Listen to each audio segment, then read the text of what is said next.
Good morning everyone. I am Parul and today's my topic is the women entry. Right?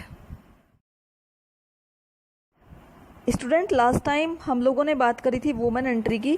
Basically आपको इसको बता देती हूँ कि ज़्यादातर जो महिलाएं थी, मोस्ट ऑफ द वुमेन, वो क्या करती थी, उनको शिक्षा या सरकारी नौकरी में करने की पहुँच नहीं थी, वो उसको नहीं कर सकती थी, उनके लिए वो बैन थी।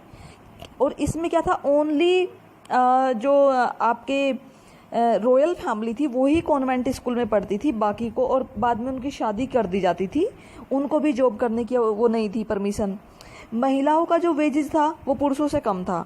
दूसरी चीज़ ये थी कि विभिन्न शहर, जितने भी शहर थे, वहाँ जो 60 क्लब थे, 60 जो क्लब थे महिलाओं के, उन्होंने जो आवाज़ उठाई, तो उनकी जो आवाज़ थी, उन्होंने कहा कि राजनीतिक बलों के साथ उन्होंने आवाज़ उठाई, यानी कि अपने साथ उन्होंने कुछ पॉलिटिकल कैंडिडेट को अपने साथ मिला लिया था।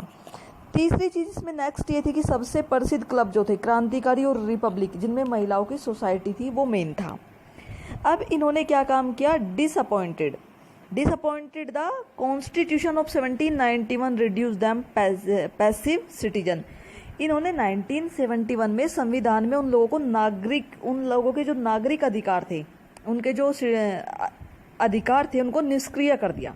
ठीक है, कि भाई जो लोग ऐसे क्लब के साथ काम करेंगे, हम उनको निष्क्रिय, यानी कि वो इनएक्टिवेट कर दिया उनको। ठीक है, डिमांड्स, तो अब महिलाओं ने जो है अपनी मांग की। इन्होंने क्या मांग की, डिमांड्स राइट टू वोट, कि भैया हम तो वोट डालेंगे, हमको तो इस चीज़ का राइट दो। दूसरा था इलेक्ट टू बी राइट, हमें तो राजनीति में इलेक्ट होना है, हमको भी इस चीज़ का राइट चाहिए। होल्ड द पॉलिटिकल ऑफिस, जो पॉलिटिकल ऑफिस है उनको हम भी रन करेंगे जैसे मेल करते हैं। और get the representation of the government, और गवर्नमेंट को रिप्रेजेंट करेंगे अपने तरीके से।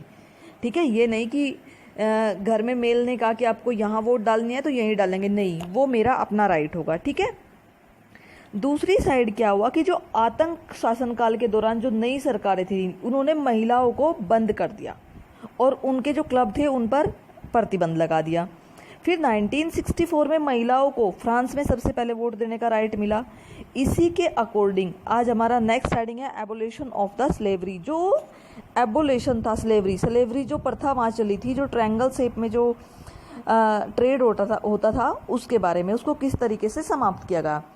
Effect of social reforms of Jacobin in France, colonies and Caribbean, Martinique, Guadeloupe, Santiago, ये लोग तंबाकू, इंडिगो और चीनी और कॉफ़ी की आपूर्ति करता थे। देखिए, कैरेबियन में जो फ्रांसीसी उपनिवेशक थे, यानी कि जो बाजार में पैसा लगाते थे, वो जैकोबियन के सामाजिक सुधारों का प्रयास किया। जैकोबिन्स जो थे, उन्होंने इसमें सामाजिक सुधारों का प्रयास किया। किसके लिए, जो मार्केट में पैसा लगाते थे। अब ये लोग किस चीज़ का ट्रेड करते थे, ये करते थे तंबाकू का, इंडिगो का, चीनी और कॉफ़ी का। इंडिगो आप समझते हैं, इंडिगो वो चीज़ थी जो कपड़े में डाई के, यानी कि कलर के काम आती थी। Triangular slave trade between the Europe, Africa and America. अब यूरोप, अफ्रीका और अमेरिका के बीच में जो त्रिभुज गुलाम व्यापार था, the slave trade began in the 17th century, 17वीं शताब्दी में किया जाता था। French merchant sold the parts of the borax of nuts and the African coast where is the boat slaves from the local packed in 3 months। ठीक है, तो ये लोग क्या करते थे, बंदरगाह से, फ्रांसीसी व्यापारी जो थे, ये बंदरगाह से लोगों को खरीदते थे और स्थानीय जो सरदार थे उनसे दास खरीदते थे, और बागान के जो मालिक थे, जिनके पास बड़े बड़े प्लांटेशन के बगीचे थे, उनको ये बेच देते थे। Convection in 1794 legislated in the free all slaves in French otherwise the possession, however it was the reintroduce of 10 years। अब इन्होंने क्या काम किया कि 1794 में कन्वेक्शन ने फ्रेंच जो विदेशी संपत्ति थी, दासों को मुक्त करने के लिए कानून बनाया कि भैया ये जो दास हैं इनको मुक्त करेंगे। हालांकि नेपोलियन द्वारा 10 साल बाद फिर से शुरू किया गया था, बट 1848 में फ्रेंच कॉलोनी को समाप्त कर दिया गया था। फ्रेंच कॉलोनी वो होती थी जहाँ पर ये दास लोग रहते थे, इनको खरीद कर लाते थे। स्टूडेंट, नेक्स्ट टाइम इसका लास्ट टॉपिक रहेगा रेवोल्यूशन एंड एवरीडे लाइफ। इस क्रांति के बाद डेली लाइफ का जो रूटीन था लोगों का, वो कैसा था, ये इसका लास्ट हेडिंग रहेगा। इसके बाद आपका ये चैप्टर फिनिश हो जाएगा। ठीक है, नेक्स्ट आपका रहेगा पॉलिटिकल का चैप्टर।